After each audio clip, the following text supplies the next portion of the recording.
नमस्कार, मैं सुहास रजक और आप देख रहे हैं अपना नालंदा, अपना शहर, अपना खबर। और जैसे कि आप सभी को पता था 6 तारीख को राहुल गांधी राजगीर आ रहे हैं और राजगीर के कन्वेंशन हॉल में संविधान सुरक्षा सम्मेलन को लेकर एक मीटिंग रखी गई थी। तो राहुल गांधी जी पधार चुके हैं और यहाँ पे संविधान सुरक्षा सम्मेलन कर रहे हैं। तो चलिए क्या कुछ होता है आपको दिखाते चलेंगे। सामाजिक न्याय रक्षक राहुल गांधी जिंदाबाद जिंदाबाद, न्याय योद्धा राहुल गांधी जिंदाबाद जिंदाबाद, न्याय योद्धा राहुल गांधी जिंदाबाद, न्याय की आंधी, न्याय की आंधी, राहुल गांधी, न्याय की आंधी, राहुल गांधी, न्याय की आंधी, राहुल गांधी, न्याय की आंधी। राहुल गांधी। जय बापू, जय भीम, जय बापू, जय भीम, जय भीम, जय भीम, जय भीम, जय भीम, जय संविधान, जय भीम, जय संविधान। 100 में 90 शोषित है, ने ललकारा है, 100 में 90 शोषित है। दोस्तों ने ललकारा है, धन धरती और राजपाट में, इसका अपना हमारा है, धन धरती और राजपाट में 90 भाग हमारा है, 100 में 90 शोषित है। दोस्तों ने ललकारा है, धन धरती और राजपाट में 90 भाग हमारा है। न्याय की आंधी, न्याय की आंधी।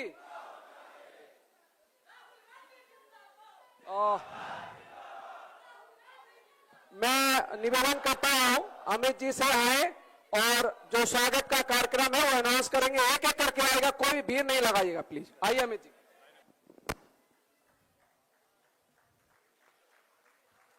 जय बापू, जय भीम, जय संविधान। एक बार अपना संविधान का वो प्रतीक चिन्ह ऊपर करके नारा लगाएं, जय संविधान। धन्यवाद। भारतवर्ष के 90% जो कमजोर, शोषित, वंचित, शेड्यूल कास्ट, शेड्यूल ट्राइब, पिछड़े, अति पिछड़े, पसमानदा की लड़ाई को एक बब्बर शेर की तरह लड़ रहे हमारे संविधान रक्षक, न्याय योद्धा राहुल गांधी जी, मंच पे बैठे सभी महानुभाव और मेरे सामने बैठे बिहार के कोने कोने से आए इस संविधान की लड़ाई को लड़ने वाले राहुल गांधी जी के बब्बर शेर सिपाहियों, आपका इस बुद्ध और महावीर की धरती पर, इस ज्ञान की नगरी नालंदा पर और मगध सम्राट जरासंध महाराज की धरती पर आपका सबका हार्दिक अभिनंदन। साथियों, इस कार्यक्रम की मैं तैयारी कर रहा था तो हमारे शशि भूषण जी, जो हमारे अति पिछड़ा विभाग के अध्यक्ष हैं बिहार के, सब लोग लगे हुए थे, आप सब। तो मैंने एक दिन इनको फोन किया एक महत्वपूर्ण बैठक की जानकारी लेने के लिए। मैंने इनसे पूछा क्या रहा बैठक में, तो शशि भूषण जी बोले कि जय हिंद जी, मैं उस बैठक में जा ही नहीं पाया। तो मैंने कहा इतना महत्वपूर्ण बैठक थी, आप क्यों नहीं गए? शशि भूषण जी ने मेरे को बताया कि इनके समाज की एक युवती, उसके साथ बलात्कार हो गया और उसकी हत्या कर दी गई और उसके बाद उसके केस को रफा दफा करने की कोशिश की जा रही है, पुलिस प्रशासन का दबाव पड़ रहा है। 2 दिन बाद फिर मैंने ऐसे ही फोन किया तो इन्होंने बताया मुजफ्फरनगर में एक बहुत बड़ी दलित की बेटी के साथ अत्याचार हो गया और उसको प्रशासन ने, जो मेडिकल सुविधा होती है, वो 6 घंटे तक एम्बुलेंस में रही लेकिन उसको मेडिकल सुविधा भी नहीं मिली। तो ये पिछले 1 हफ्ता की घटनाएं हैं। एक बुजुर्ग को गोली मार दी गई, वो भी अति पिछड़े समाज का था।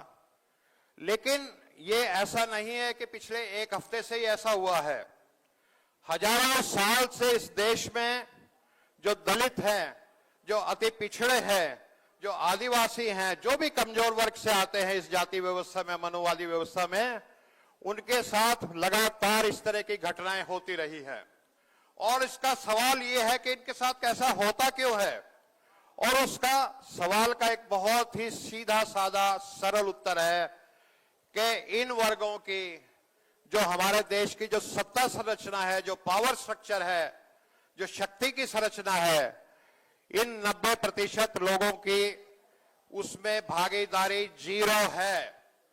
और जब तक अति पिछड़ों की, दलितों की और ये 90% जो शोषित वंचित हैं, उनकी शक्ति के संरचना में 90% के बराबर भागीदारी नहीं होगी, इस तरह की घटनाएं आगे भी होती रहेंगी, वो रुकने वाली नहीं है।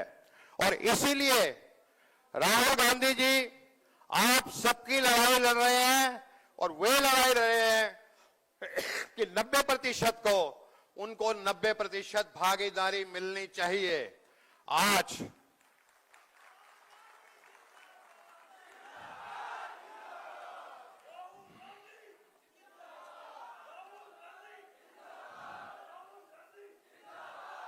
साथियों, हम इस समय बुद्ध और महावीर की धरती पे हैं।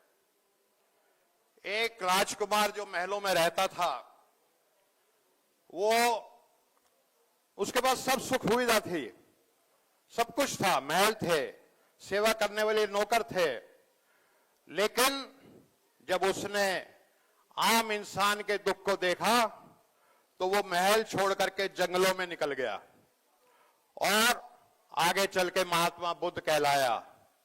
आज इसी तरह हजारों साल के बाद हमारे राहुल गांधी जी, जो इनको निजी तौर पे चाहे तो कोई किसी की चीज की कमी नहीं है, लेकिन जब इन्होंने 90% पिछड़ों का, अति पिछड़ों का, आदिवासियों का, दलितों का दर्द देखा, तो ये भी इस देश में एक लंबी यात्रा में निकल गए, जो आप सब जानते हैं, भारत जोड़ो यात्रा, न्याय यात्रा। और आज राहुल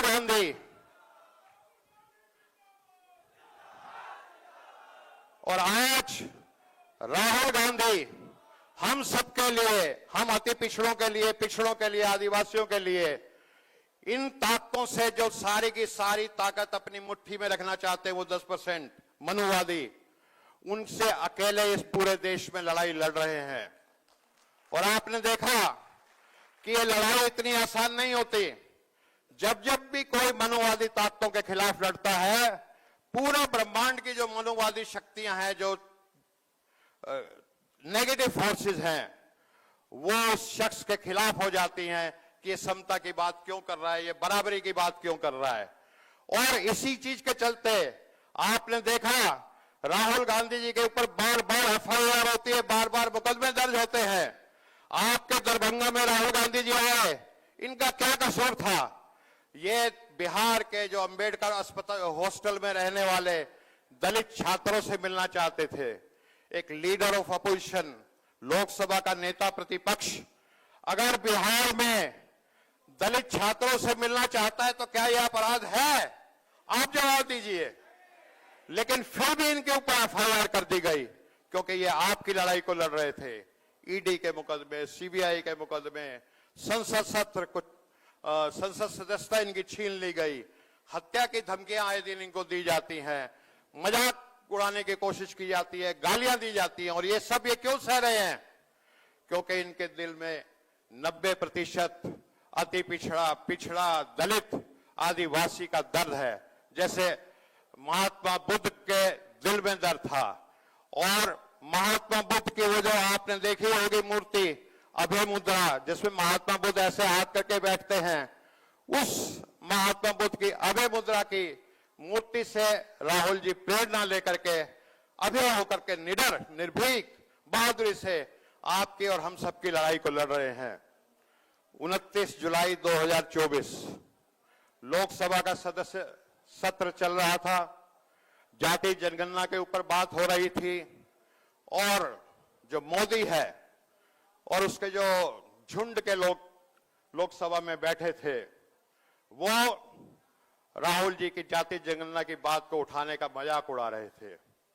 मोदी जी लोकसभा में कहते थे कि ये जो जाति गणना की बात करते हैं, ये अर्बन नक्सल हैं, ये जो जाति गणना की बात करते हैं, ये पापी हैं, जाति तो होती ही नहीं है। इस देश में सिर्फ गरीब है, किसान है, महिला है, नौजवान है। मैं मोदी जी से पूछना चाहता हूं, अगर इस देश में जाति नहीं होती तो आरएसएस का जो चीफ हमेशा चितपावन ब्राह्मण ही क्यों बनता है? सवाल है, अगर जाति नहीं है तो।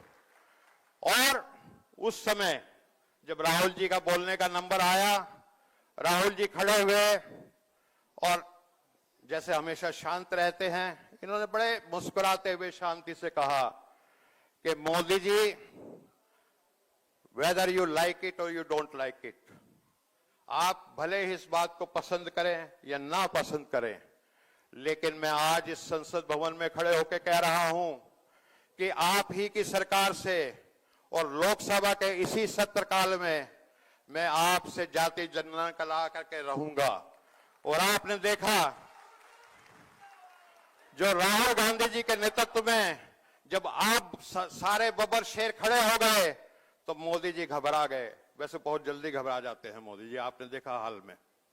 तो जाति जनगणना की घोषणा कर दी गई और जब उनको पता लगा मोदी जी को आपके राजगीर में आ रहे हैं राहुल जी 6 जून को, तो डर के मारे 2 दिन पहले उन्होंने उसका एक डेट भी झूठी सच्ची निकाल दी। तो मेरा कहना है, मैं ज्यादा लंबी बात नहीं कहूंगा, सिर्फ इतना कहूंगा कि एक दार्शनिक हुआ है विक्टर हुगो, और उसने ये कहा था कि no power on earth can stop the transformative idea whose time has come. दुनिया की बड़ी से बड़ी ताकत, बड़ी से बड़ी फौज, बड़ी से बड़ी तोप उस परिवर्तनकारी विचार को रोक नहीं सकती जिसका समय आ गया है।